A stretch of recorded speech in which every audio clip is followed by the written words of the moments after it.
And check out the view from the CTV Skywatch camera looking north on 13th Street North. Partly cloudy skies out there right now. They don't look real threatening. 24 degrees is the temperature we're at now. We hit our daytime high of 24 at 3 p.m. and we were down to 14 degrees was our low at 5 a.m. So even 14 degrees is a pretty pleasant temperature. Average is 24 for this time of year. So we're right where we should be that way.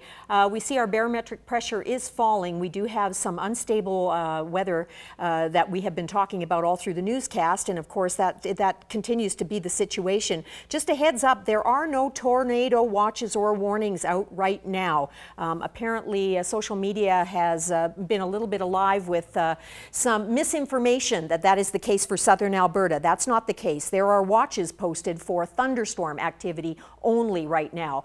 You need thunderstorms to generate tornadoes, but we don't have tornado watches or warnings out right now. What we do have is some very mild temperature in some areas, and you can see to the north that we're already seeing an influence of a northwesterly flow where you get temperatures cooling down, and that'll be playing into part of the problem as far as thunderstorm activity goes, and certainly rainfall. We've got watches or warnings out extending from Kootenay Lake, East Kootenay, Elk Valley, and then Lethbridge in through the Medicine Hat area, Tabor, and then north into Coronation, looking at thunderstorm warnings just south of Coronation right now.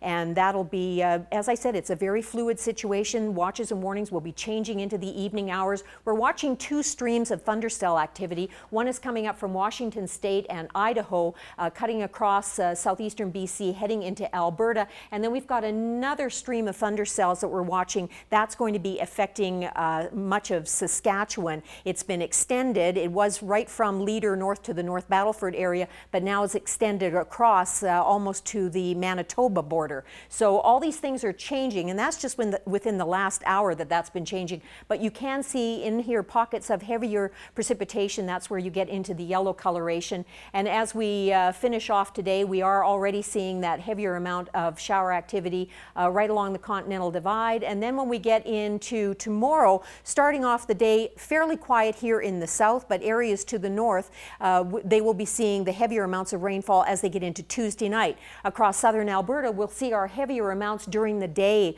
tomorrow. So probably anywhere from 10 to 20 millimeters, except in these red areas where you'll see probably amounts in about 50 millimeters of rain. But areas to the north, the Coronation area specifically, looking at 50 millimeters of rain, but that won't take place until tomorrow night. So as these systems track north, they clear to the south, and then the heavier amounts are to the north. So very, very mobile situation. 9 degrees in St. John's right now. Heavy rainfall warnings out for parts of southern Quebec right now, and we've got some wind warnings out for Nova Scotia, but that's pretty quiet compared to what's happening out west. 27 degrees in Winnipeg right now, double 28s Regina and Saskatoon, and they've already got hit with bands of thundercell activity that moved through earlier today about 6 a.m. They got hit with some severe weather activity. 22 degrees in Edmonton right now. We've got 18 on the coast in Vancouver, 15 in Whitehorse, and 20 degrees right now in Yellowknife. Very mild up there, and they're expecting a few days of sunshine out there. So your overnight forecast, East Kootenay, 11 degrees for an overnight low. You're going to have periods of rain. You're going to get socked in pretty good tomorrow.